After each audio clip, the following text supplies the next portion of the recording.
Hello and welcome to the live podcast, Win More on Purpose. Today we have Eliezer Blatt with us on maximizing the power of your voice, how to speak so your clients will listen.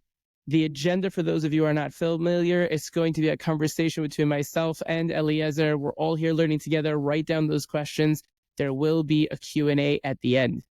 For all of you that are here live, you could put into the chat where it is that you're coming in from today. What is it that you're focused on your business, or what is it that you do? For those of you who don't know me, my name is Yaacov Steinberg. I am a sales coach. I've been doing this for almost 5 years now, about 4.5+ years. And when I first went into the space, I noticed very quickly that people were able to build 6-7 figure businesses on their own.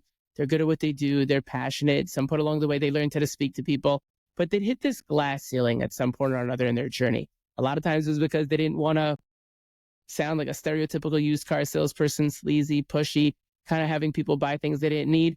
Other times it was because they were making it up as they went along, and there's only so long that that's going to work. And that's where I came into the picture. Mindset, techniques, skills, really helping people to have that confidence and clarity to know who they needed to speak to, what to say to them, where to find them, and even how to say it. And then, thank God, from there, I've been able to help quite a number of people that are pretty well known on LinkedIn, whether it's Chaya Fishman, Hoodie Bloch, Hoodie Greenberger, Eli Bosch, just to name a few. And thankfully, the people that I've worked with at the 6-7 figure realm have been able to grow by even 50% in the first 60 days of working with me. Those at the 100K realm, give or take, have been able to grow by even 150% in the first 60 to 90 days. And solopreneurs just starting out, even only doing a 4K a month, have been able to grow by 240% in the first 45 days. Eliezer, really excited to have you with us here today. Tell us a little bit about what you do, and let's get the show on the road. Oh, great. Great to be here. What I do is I help CEOs, business owners, high achievers to go out and to go from good to awesome. You know, they want to do a TED Talk. They want to do a webinar. You want to speak to your company's annual meeting, whatever that might be. Of people doing events, breakout sessions. They come to me. I help them to prepare. I help them to practice. I help them to deliver. Some people are scared. Some people have been doing it for 30 years, but they want to get better, and they heard I could help them become greater. So that's what I do. I take a person, when it comes to communication skills, when it comes to presentation skills and coaching, that's my thing. I have a background in television and film, and I played a lot of sports at the championship level, so I had a lot of coaching my whole life. And then I started to make television shows and work with some of the best shows, Cosby Show, MTV, Reading Rainbow, and I was working with the best producers and the best teams, and putting it all together. You know, later on, someone told me that there's something called a speaking coach. This is going about 25, 30 years ago. Right. And I started working with him. And the next thing I know he said, you know what, Eliezer, you could be great at this. Take all your skills and you can help people to soar in this area. And that's what I've been doing, traveling in the world for the past 25 years. You know, the people that I work with, you might not see me in front of the camera, Well but said. you know Charlie Harari, you know Yo Gold, you know Yom Tov Glazer, you know Anthony Gordon, you know half of the people that are in our LinkedIn community, at least that are getting out there, they've all gone through me before they got to their points that you know them now. Absolutely fantastic. It's really beautiful. I mean, the work that it is that you've done. I've definitely been on the receiving side of quite a lot of your own advice and being able to move even my own things forward in our conversations together. I think the first question that I have, we named the podcast Maximizing the Power of Your Voice. I think that first question really boils down to, how can we maximize the power of our voice in a way that'll really get through to people in a better way? Yeah, so I think we try to give it a title, a broad title, maximizing your voice. When we talk about your voice, is everything that has to do with your voice, how you're giving it over. I'm not just a voice coach, but that's what will come over. But how do we take your personality, who you are, and take it to the next step? So a coach once told me, he says, you don't have to be different to make a difference. Ooh. And I started to think about what does that mean? And he says, we all have the ability to learn how to communicate in such a way that even though we might be saying, because no one's recreating the wheel, there's nothing new under the sun. Right. But when you open up your mouth and you're able to give over things and people like to be around you because you communicate effectively. You know that in sales and everything. That is a great life tool when that happens. And you know the proof of how this works is when you get up after a person finishes a speech. A lot of times people come up. I've seen it with myself. They come up and they ask me a question that has nothing to do with what I just spoke about. Right. But they figure if you're up there and your charisma and your personality and you're controlling the audience like that, you must know everything. That's what happens. You're forced to become a more interesting person. Yeah, and it's really, really amazing. I mean, like, this goes into, the idea of, volume and pitch and tone and even the pace with which that we speak. When we do so in a way that really enables us to control the room, and we can step into each one of those individually, it really just changes the entire process. We talk about this in sales all the time. If your pace is way too fast, or if you're, over effusive on someone who's not used to people like that, and they are more of a reserved type of individual, you're going to turn them off. They're not going to be excited about it. And it's going to be really uncomfortable for them. So take us a little bit into some of the different, pieces that make, give ourselves the ability, I should really say, to really control the room in that way. Well, I think the most important way with a lot of people, we might think of it unconsciously. I break everything down in the presentation skills into threes. Why threes? We remember threes. Threes are things that you can remember. So I have my threes, and there are 3 V's to make it more memorable. And my 3 V's are vitality, visual, and vocal. And all my students know, people who have worked with me 15 years ago still remember vitality, visual, and vocal. If you're vital, you're passionate, you're energetic, that's the first thing that pushes your visual and vocal elements convincingly. That's number 1. Right. So once you have that, you're ready to come and you're thinking, wow, what an opportunity I have to give over what I prepared. Then there's visual mode. What do I do with my hands the way we're working now online? Yeah. What about my camera? What about my microphone? What about my lights? Well, I'll do whole classes, especially COVID was a big thing coming through. How do I work it? Should I still use my hands when I'm on virtual? What do I do? How about vocal variety? What's my that's supposed to be? So we have all of the visual stuff, hands and your backgrounds. Are you using PowerPoint? That's all in the visual mode. Eye contact, which is limited when you're on visual. And then there's the vocal you were talking about. You got into some of the details already. Pausing, breathing, pitch, pace, word uses. I get into sentence structures. When you see someone do a TED Talk, and you say, wow, I knew they were a great neurologist, the world's best, but I didn't know they were such a good speaker. How'd they do that? They're all coached. They all have gone through what we're talking about today on some basic level. They've gone through it, and they worked it. How do I know? Because all my friends, I coached this person, and I coached this person, and I know a lot of my coaches spent a lot of time. So those are the elements, the vitality, the visual, and the vocal. And I find everything in the presentation skills fits into one of those 3 V's. And then we have the content development after, how to structure your talk, how to prepare, how to practice, all those things after. And it would be the same thing for selling. You have your once you have your content down and it flows, you know what works, the stories, the jokes, the lines, the answers.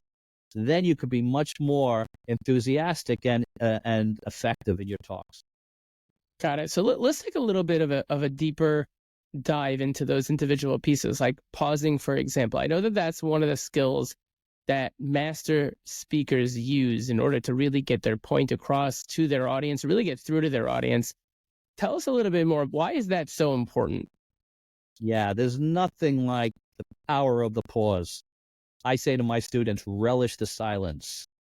Yeah. We're talking. You have to give your client, you have to give your audience room to breathe, room to absorb what you have to say. Right. And I was giving over a class today, and one of my clients, they were just on and on, run on. They had a lot of information, but there was no time for us to breathe.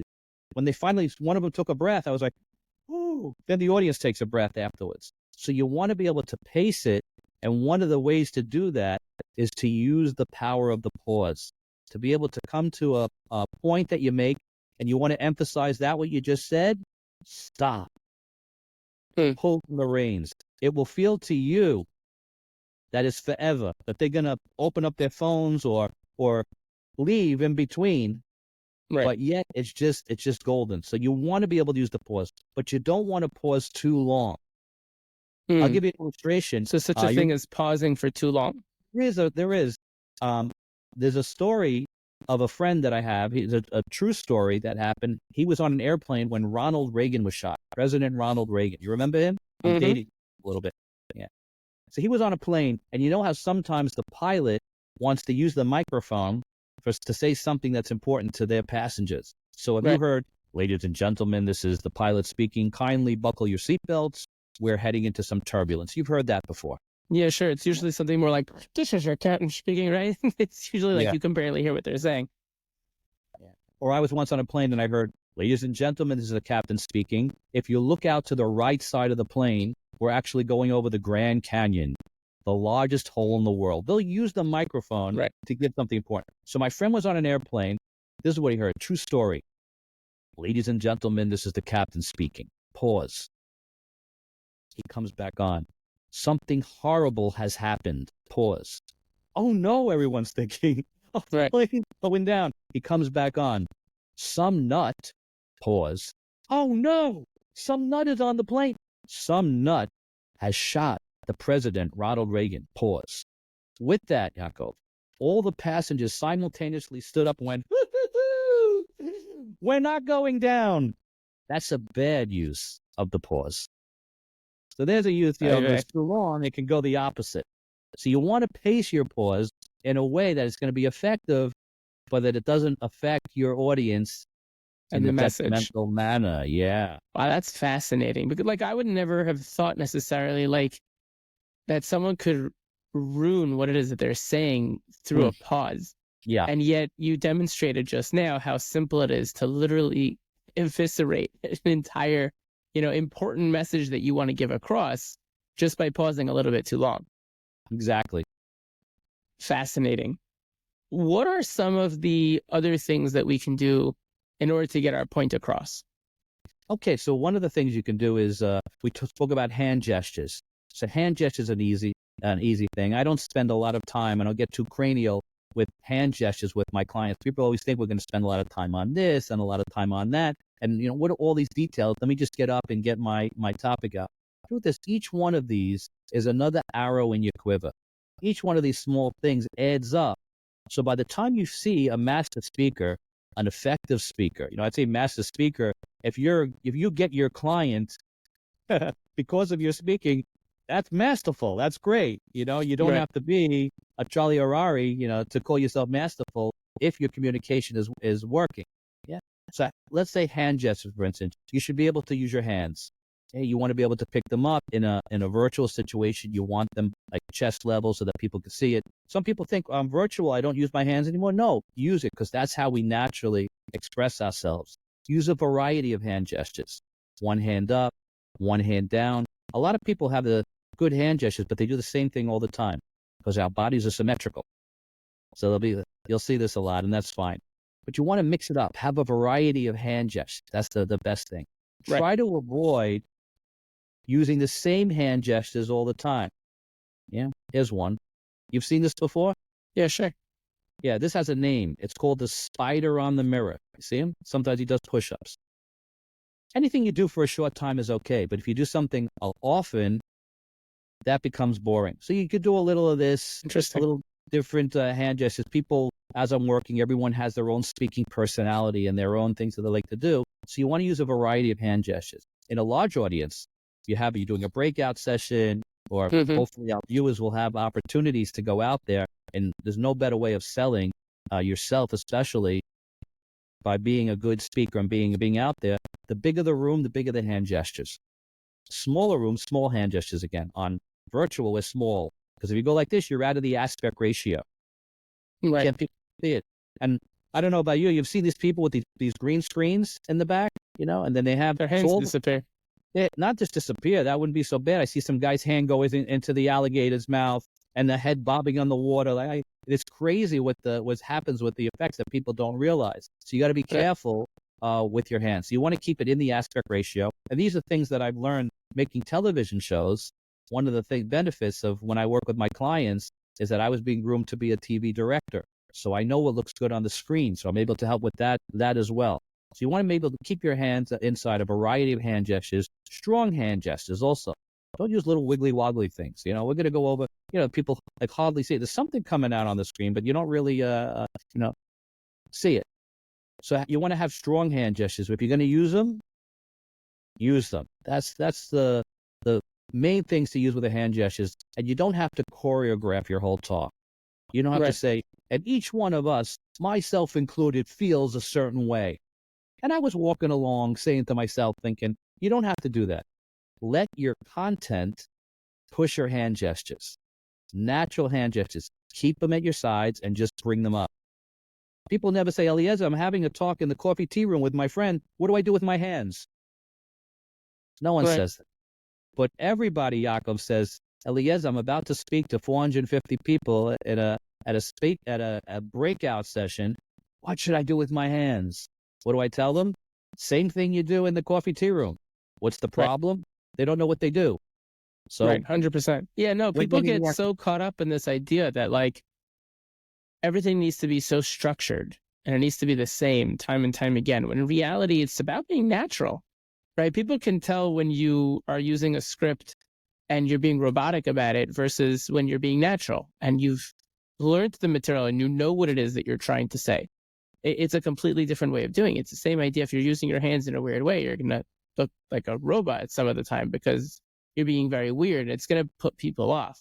I think that's a very important point you're making. And I think that also that's where the emphasis, right? That's where the emphasis comes in as well, is that when you do use your hands in that way, you're able to make an emphasis in a way that you otherwise wouldn't be able to do as much, right? That's what I'm understanding from what you're saying. Exactly. Yeah. Each one of these little things emphasizes that, helps what you said. And this is the human way of communicating, is we use all these things. There is, when you have someone in front of you, there is visual. Okay, if it's a podcast or a webinar where they're not seeing you, then your vocal is even more stronger. Right. Or whatever you're hearing, because they don't get to see you. But so that's why I break up the elements between the audio and the visual. They both have their advantages. Got it. So from a visual perspective, I'm curious, like, how does a presentation really change things from when you're having just a conversation where you're not presenting in a visual sense and to where you are? I mean, the difference between like a one-on-one client thing and a bigger. So the main elements are actually the same. Whether you're speaking to 1 or 1,000, you are making a presentation. Is there a difference between the two? Yes. The energy in the room and what you're doing. There's a difference between a conversation and conversational. A lot of speaker trainees you'll heard, it's just a conversation between you and the audience members. I think that's a little bit of a misconception, because when we're speaking, you and I, you'll speak and I'll speak. There's a certain pace, there's a certain rhythm, there's something happening. That's a conversation. Right. But when you're speaking to a lot of people, you don't have that same interaction. You want to make it conversational, meaning your audience feels like it is a conversation, but it's not. There's something different. Your pace and you're going in and the information you're giving over is different than when we have a conversation. So the goal is be with your clients and your audience conversational. Well, when you're with your clients, you can have actually a conversation, but when you're in a public situation, it's conversational. So there is a difference over there with that. But even when you're having a conversation, you still want to have your vitality. Should you use your vitality when you speak in a conversation, Yaacov? Yeah. Sure. Big.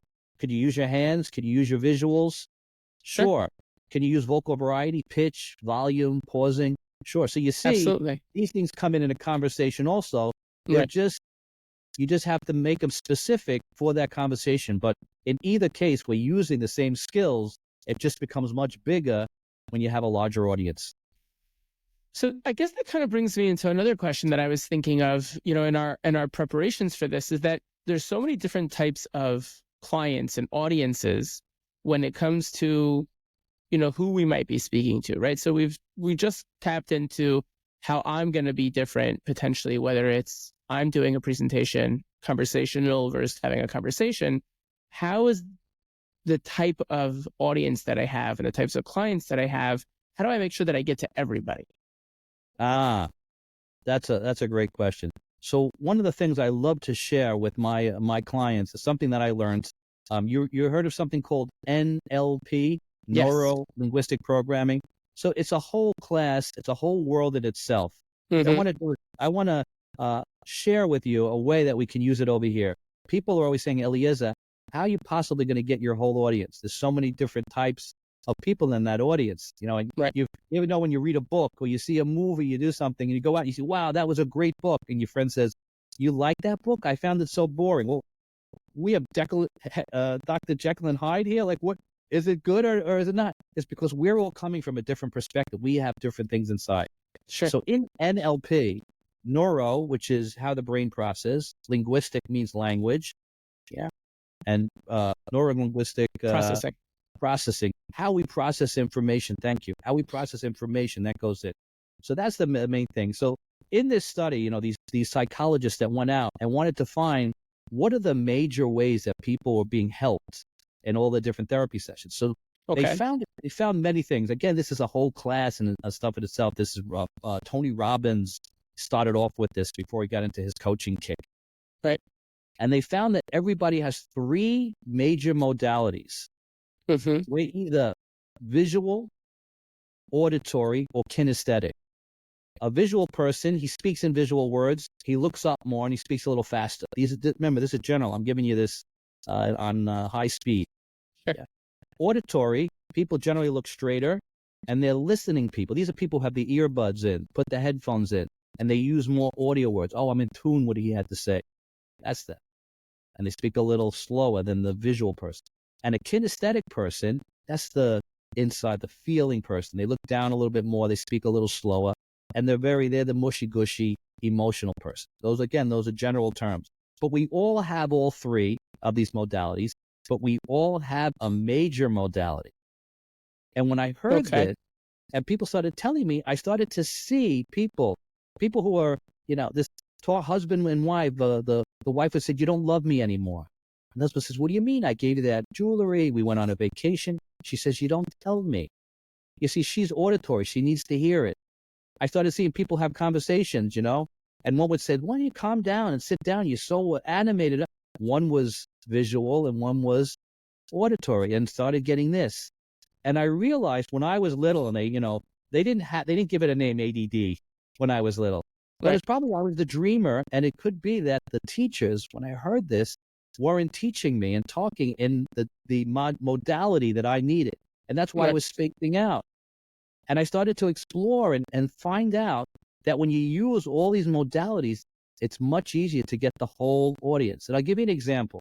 Let's say you're a used car salesman. You say to the person who comes in, what color was your old car? He says, red. Who's that? That's visual. It's visual, right? His buying strategy is visual. Let me show you the new colors we have in this model. You go with that. What if he came in and he said, the audio system in my car that I have now costs more than the rest of my car. I knew someone like that. He was a producer at MTV. Then the salesman says, you have to see the new Bose speakers we have in this model. He's auditory. That's what he wants you to go with that. And what if a person comes in and they say, my last car, the seats were so comfortable.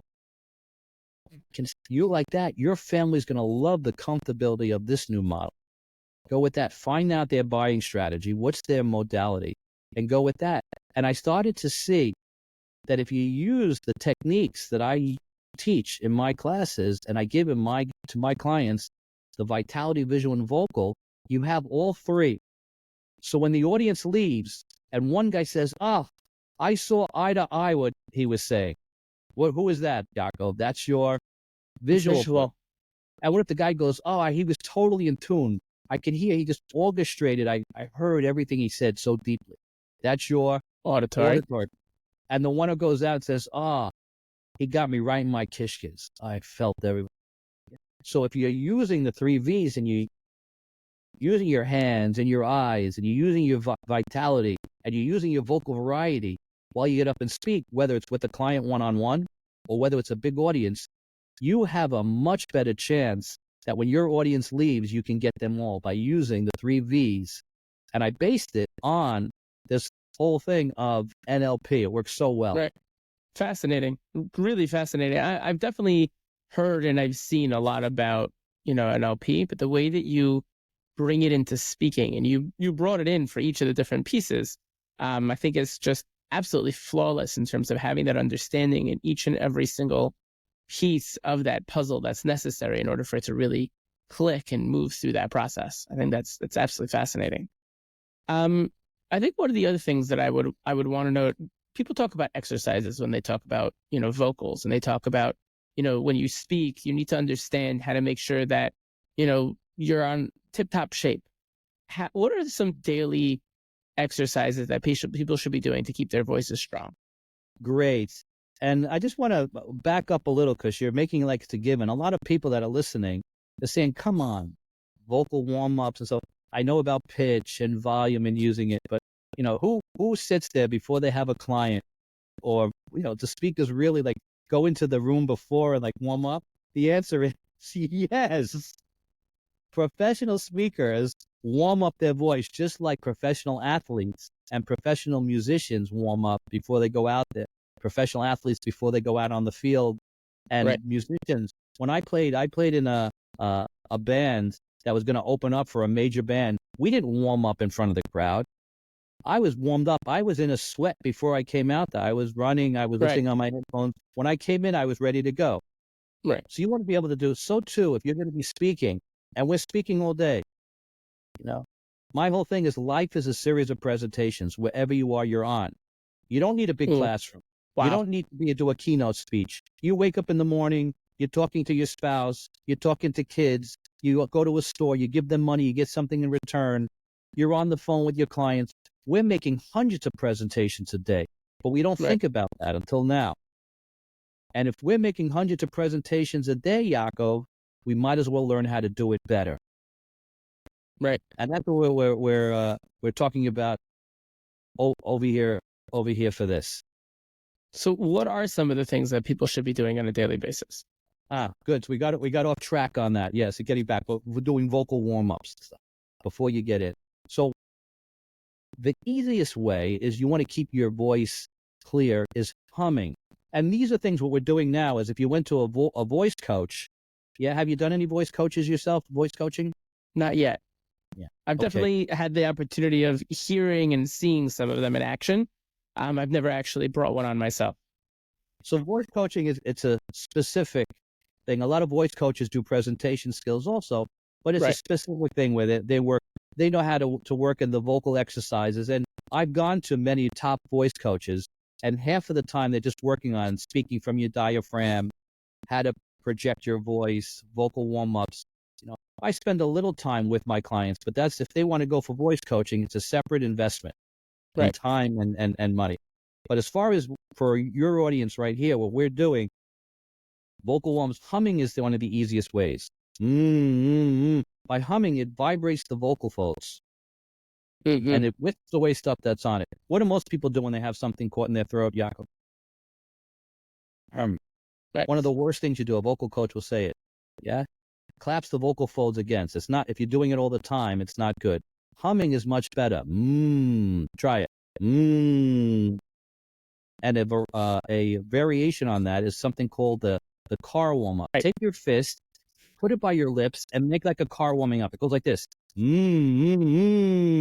it. This is a much better way of clearing that's what's in your throat than hum all the time. Now, you're probably thinking, and our audience is probably thinking right now, Eliezer, if I got up in front of my audience and I go, they'll throw me out and then they're going to come after you. And they're right. This is a warm-up that you do before.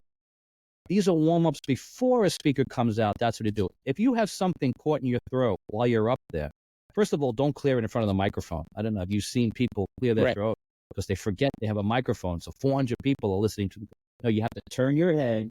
And it might be if you get something caught in your throat, you have to turn your head away from the microphone and clear it. That you'll have to do.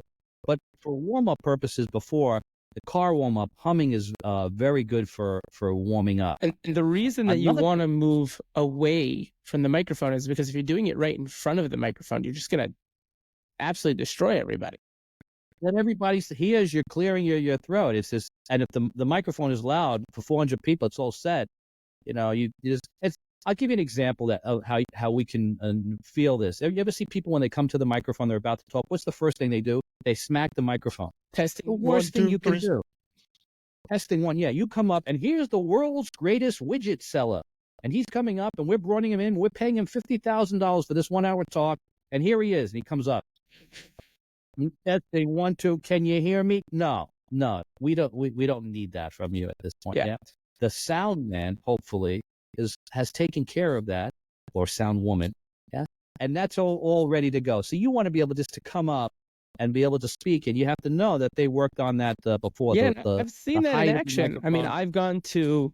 I've gone to concerts before, and I was in the room before the concert actually started, and the singer who was supposed to be there is already walking around the room singing, and he's testing and seeing how does he hear himself from this point of the room and that point of the room, and they're playing with it, and they're making sure that everything's ready to go. He's in that's technically a warm up. He was doing some warm ups before probably, and this is him testing the audio and making sure that everything's good, so he doesn't come out and do, all that whole 1, 2, 3 thing. Yeah, you don't bang it. It's also bad for the microphone. A microphone works on a thin membrane. Yeah, it's a very little that piece in vibrates. there. Yeah. But you go like this, you're like hitting that. People don't realize you don't have to hit it. You don't have to blow in it. It's like these weird sounds, that come in. So you want to be able to come in. So you want to warm up before. Right. So that's one way, is the humming. Another great warm up that you'll get from vocal coaches is tongue twisters. Yeah, I've heard about these. You're going to be speaking from that. Do tongue twisters. So one of my favorites, and we'll practice this together, you and I, is Unique New York. Unique New York. Say it three. Unique New York. Say it 3 times Unique fast. New York. Unique New York. Unique New York. Right. Once again, 3 times fast. You can get it. Unique New York. Unique New York. New York. Unique New York. And the second one I fail every time. I'll have to practice this off camera. Yeah, so that's one, Unique New York. Another one is red leather, yellow leather. Red leather, yellow leather. Try that 3 times fast. Red letter, yellow letter. Red letter, yellow letter. Red letter. Leather. Leather, red leather, yellow leather. Correct. Red leather, yellow leather, red leather, yellow leather, yellow leather. Yeah. Okay, so these are the warm-ups. So the audience, the client, we're all getting a little taste now of what this is like as far as the vocal warm. So those are good. What this does is it moves your mouth a certain way. And then when you're speaking, I'll show you another one. Someone showed me this. I don't know who does it, but it's fun to show. Yeah. I love to know the voice coaches over there that use it. Take a pencil or a pen, put it in your mouth, and speak. So it's like this. Hello. I'm so happy that I'm over here able to share with you all about my presentation skills. And you do this. And then when you finish, yeah, try it a little. Talk. Okay. What do you do when you finish doing this? Yeah, then you stay like this for the rest of the day. No, I'm just kidding. It's not you just like this for the rest of the day. It would be very awkward. Now you take it out and now speak regularly. Right, and all of a sudden your mouth is much more open because you're forced to push your mouth open in order to do that. Kind of like warming up the muscles. When you warm up your muscles before you do something, and then you do it because you put some resistance on it, it's much easier after. So that's one. I don't know how many people are going to do that, right? But it's a good one, a fun one to do. The idea is these warm-ups, and professional opera singers and speakers, keynote speakers, they're warming up in the green room before they come out. They're warming up their voice. So when they come out, they're not first warming up. They're all ready to go. So there's a whole world. And just like I said, you can go to a vocal coach and just do vocal warm-ups and prepare the voice. What we're talking about here is, and what I give in my classes, is the best of laser-focused vocal warm-ups before they come out. But these are some of them. Let's do one more. This is more of an emphasis exercise, which you mentioned before. I don't know if you're going to get to a specific question on. We said pausing emphasizes, because what pausing does is it makes people think about what you just said. Another way of doing emphasis is, here's an exercise. I'm going to give you a simple sentence, and you could try. Your clients and whoever's listening to this can try this also. I'll give you a sentence. Here's the sentence. I never said I ate your sandwich today. That's the sentence. I never said I ate your sandwich I today. ate your sandwich today. Yeah, that's the sentence. Nice, simple sentence. Now, what we're going to do is we're going to put emphasis on the first word. It's going to be like this. I never said I ate your sandwich today. You try it. I never said I ate your sandwich today. I never said I ate your sandwich today. I never said I ate your sandwich today. I never said I ate your sandwich today. You I try. never said that I ate your sandwich today. Maybe you just thought about it. Yeah. I never said I ate your sandwich today. I never said I ate your sandwich today. Right, but maybe He did. Mark Right. did. Yeah.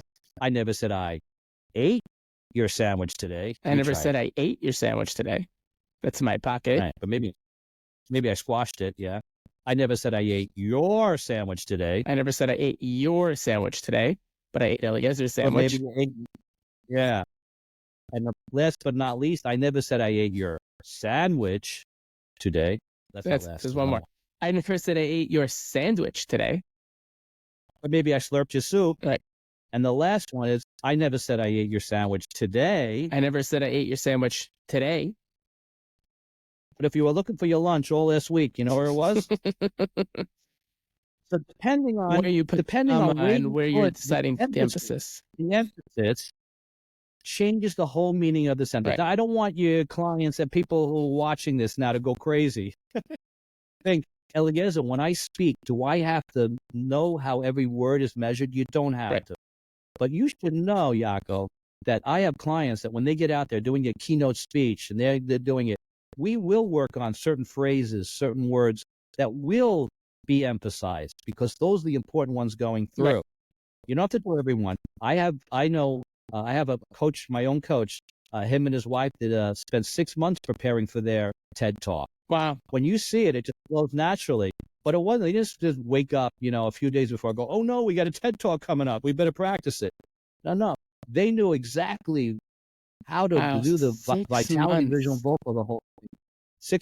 That was a particular one. I'm not saying everyone does that, but you should know, for people who do TED Talk, and I'm working with clients over there doing it, spend a lot of time. Why? Because that TED Talk, if done effectively, could change your life. Right. Book offers, and you can see, you just watch these and see the stats on the people who did your favorite TED Talks after they did it, and they had 10 million views, and they got book offers, and they speaking around the world from one TED Talk. Right. Why?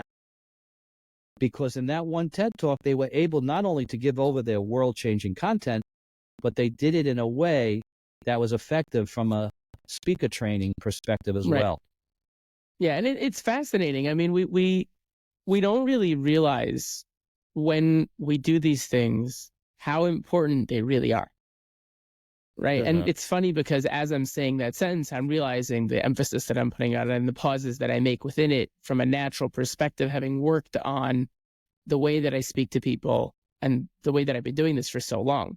Right. But it's something that came naturally to me. I never even realized what it was that I was doing until this conversation, where all of a sudden it was, okay, you just made a pause and you just put emphasis and you're using your hands. And in each of those case scenarios, all of a sudden my mind is now like seeing it. It's like you're going to buy a red car and all of a sudden you see red cars everywhere, right? Where have all the red cars been up until now? They've been there the whole time, just you weren't looking for them. You weren't conscious of that moment, right? Because you weren't looking for it. And all of a sudden it's like I see within the conversation and the way that I talk to you and the way that I'm doing the podcast and the way that my hands are moving, like all of a sudden my brain is like kicking in going, oh, look, you're doing this and you're doing that. You're doing the other thing.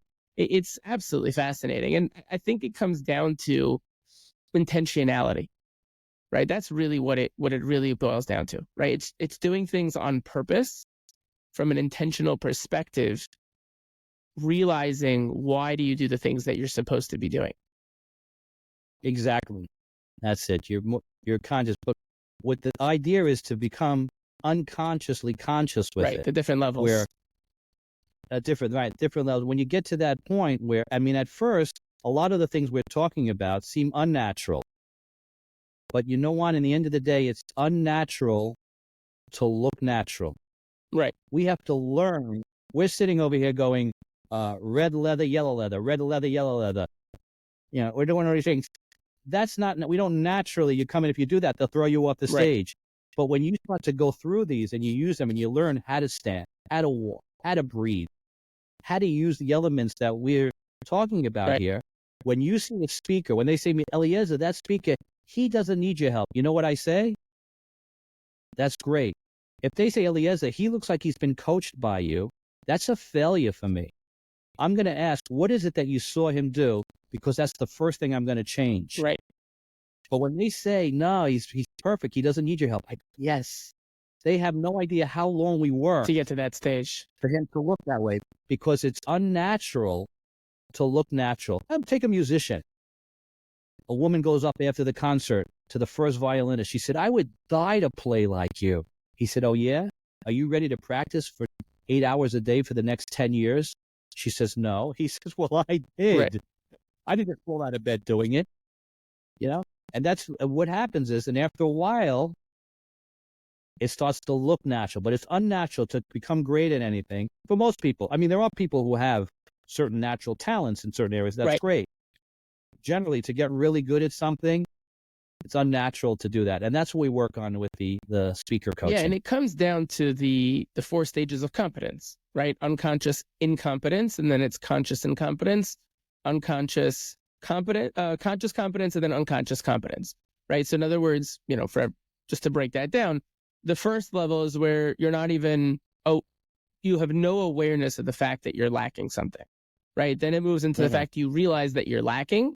You have the ability then to use that skill with effort, and then it's just automatic, right? And that comes down to tremendous amount of hours. Like, there's a reason that they say that you have to do something for 10,000 hours in order to be called a master at it, right? Now, not always do you necessarily need 10,000 hours, but ultimately the reason that that's there, and the reason they speak about that, is because that will create that unconscious competence on a level whereby when you do things, nobody knows that you're doing them. And that takes a lot of skill, right? To hide the fact that you're doing something on purpose. Right? Like, I want to add to that too. I want to take what you're saying and add another layer, because people think if I do something long enough and a lot of it, I'm going to get better. 10,000, they hear the 10,000 rule like it's a given. It's not true. First of all, it's not a 10,000 hour rule. It's a theory. It sounds good if you do something. The Beatles played for 10,000 in the cavern in Germany.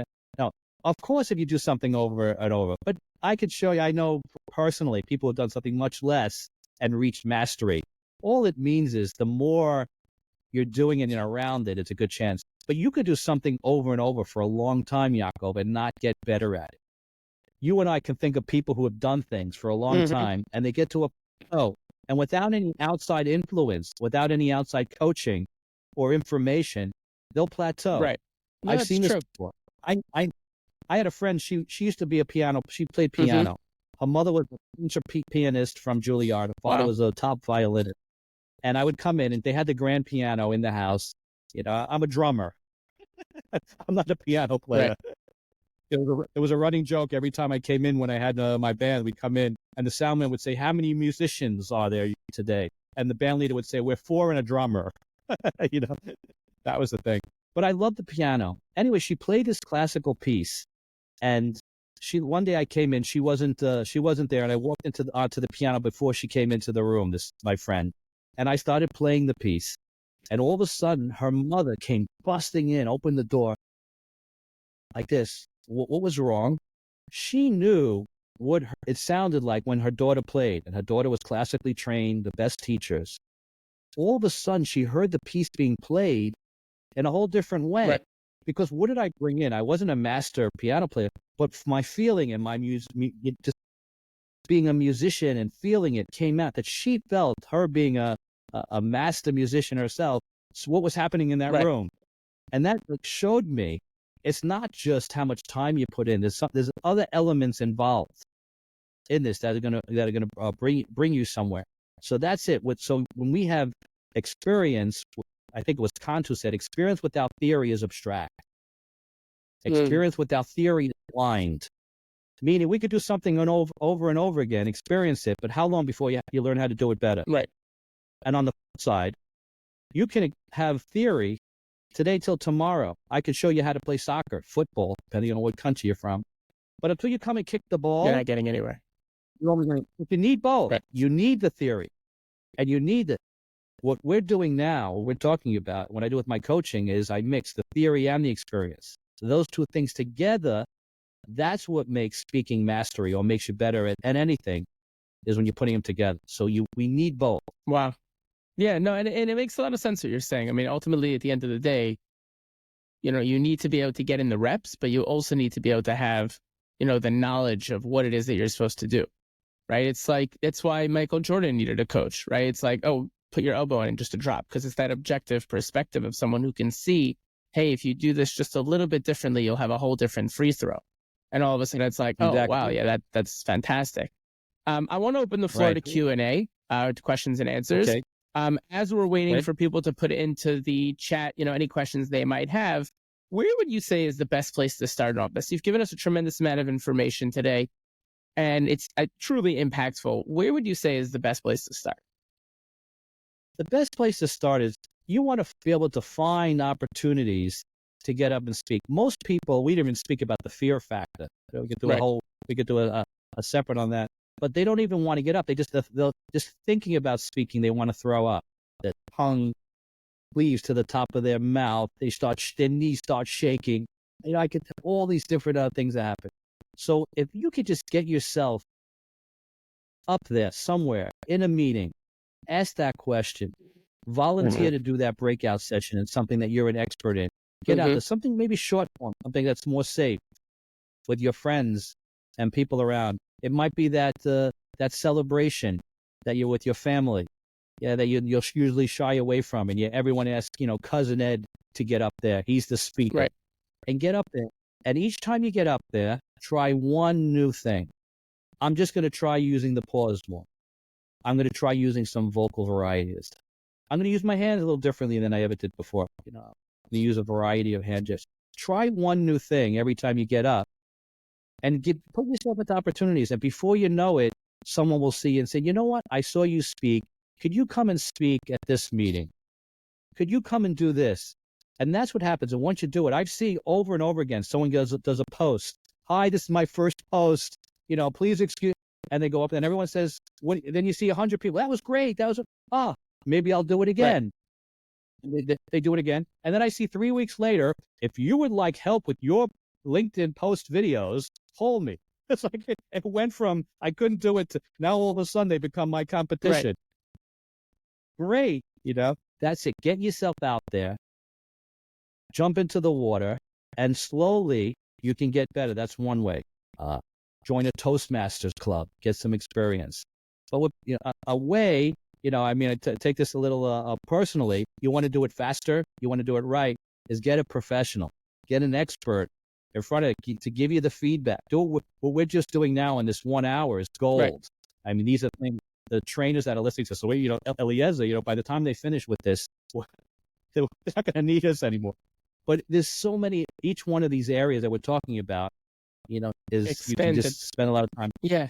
And when you finish, it's unnatural to look natural. You don't even notice. And then what I want is the people in our audience to get up there and speak and say, you see, you don't need Eliezer. You're a natural. And they're using all the notes that they took today at our class. That would be amazing. That would be amazing. That would make. So we have a question here, which is an interesting question. It comes down to stories. We brought in a couple stories ourselves today, but they want to know, how do we pull our personal stories into client interactions or into our speeches? So one tool that I use to help my clients and everything pull stories is a system I learned from one of my coaches.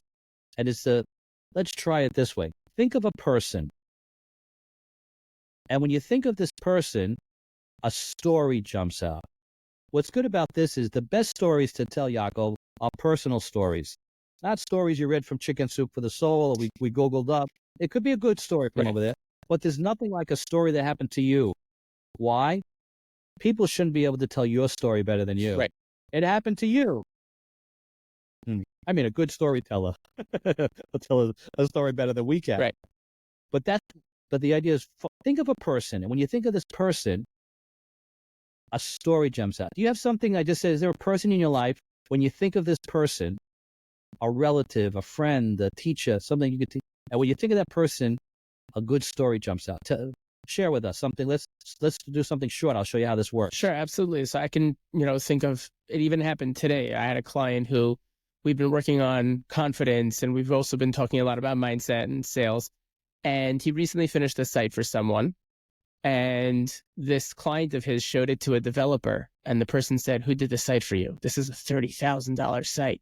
Like, this is amazing." And he obviously didn't charge that much, but it was a moment where in our session we made sure to stop, pause, marinate in those juices of understanding what really happened in this interaction. How powerful was that moment? And did you really take the time to really sink into it and really absorb what it is this person said? Because that should take your confidence and just blow it right through the roof, right? $30,000 site. Imagine, right? So it was a very powerful moment, and that's a story that pops out right away. Good. So what we want to do is we want to collect stories. Collect stories. Think of people in your life, and when you hear that story, when you hear that, and you think of that person, a story jumps out, and have a collection. My clients have a journal of stories, of jokes, of quotes, because as they speak, when they're going to do a speech, they can now pull from that. They've said them over before. They're familiar with them. You want to be able to have those. So one thing is, think of a person. Another, I'll give you one more. I have a few of them, but for our time here and to help answer that question, think of a place. And when you think of a place, a story jumps out. Ham, a secret hiding place in your house, in the garden, a place you went to a vacation. And when you think of that place, a story jumps out. This is another way. Interesting. And when you have these, now you have personal stories, and you'll use those in your talks. There's nothing like giving over a personal story that happens to you. Of course, you want to edit it and work it so that it works into your talk well.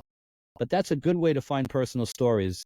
And I got more of them to send, and I give over in my coaching and my trainings. But for now, I think you have the idea. Yeah, no. This has been absolutely fantastic, and truly impactful. I mean, I have a page of notes, and I always point out at the end of each of these podcasts that if I were to try, to put everything into practice all at once, I'd fall flat on my face and break my nose. And Eliezer pointed out very appropriately that when you're going to start somewhere, pick one thing, and then each time do something else, right? Work on something else each time. Try to go slow. It's slow and steady will get us there fast, as someone told me recently. And it's truly, truly powerful statement when we think about it. From there, Eliezer, you had mentioned right before we jumped on, you had an offer to everyone here or listening today. Tell us a little bit about that. Yeah, so I'm going to have, for everybody over here, if someone is interested in working with me more, I work in 4 session segments. That's usually a work, like minimum amount to do something is in 4 1-hour sessions. If people want, they can contact me. We'll give them the email, and I have a WhatsApp to get to me in 4 sessions to be able to start breaking down the 3 V's and going out. Some people will tell me, look, I need more than 4 sessions. I want to do so. I have other deals depending on how long. Some people have a particular speech they want to do. Other people want to know in general. So I do these one-on-ones. Mm-hmm. I also travel. I'm traveling around the world. So if you listen to when I come to America, you're in Boston, you're in Muncie, you're in Lakewood. You want me to come when I'm in a particular city. I do group sessions. I do one-on-ones. So that's what I've been doing for the past 25 years, is just floating around both now online and I have these sessions that people could do and figure out what do you need in your public speaking arsenal to be able to get out there. That's why I have enough experience working with so many different types of people. So I'm here and ready to hear what people want to do. Absolutely fantastic. And as I always say in ending off these podcasts and these live podcasts, we speak about things that are timely, interesting, that you can add to your skill set toolbox. And if you loved this particular live podcast, you can feel free to reach out to me for a 30-minute free strategy session, take your sales game to the next level. or just ask questions about what we spoke about today or things in general. I will say that they go pretty quick. So don't take too long on that. And just in ending, Eliezer, I want to thank you. It was extremely impactful for myself, and I'm sure it will be for everyone who is here today and for everyone who's going to be listening. So thank you very, very much. We greatly appreciate it. Yeah, thank you for inviting me. It was my pleasure to share. Fantastic. And to everyone else, thank you so much for being here. Until next week, have a fantastic rest of your day. Thanks so much.